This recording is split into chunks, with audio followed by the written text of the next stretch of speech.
In today's video, we will discuss how to take a U-turn on this road. Please note that these videos are only for your information and to improve your knowledge of the road. You must practice with your driving school instructor during your road practice classes. If you need to take a U-turn, you must keep these points in mind. This solid line,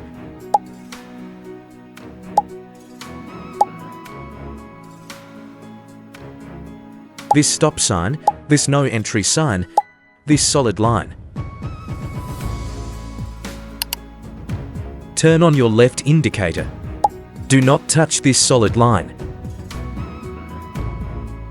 Stop your car. If traffic is coming from the right, you need to stop here and wait until it is safe to proceed.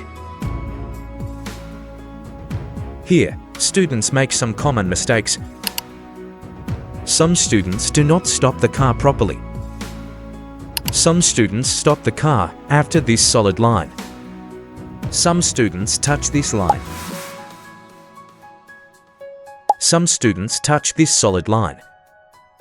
Some students take the U-turn, but they do not have proper control of the steering wheel. If you are a student taking road practice classes, pay close attention to these mistakes and make sure you correct them during your practice sessions. So, these are some of the common mistakes students make during the RTA road test. If you found this video helpful, don't forget to hit the like button and subscribe for more videos.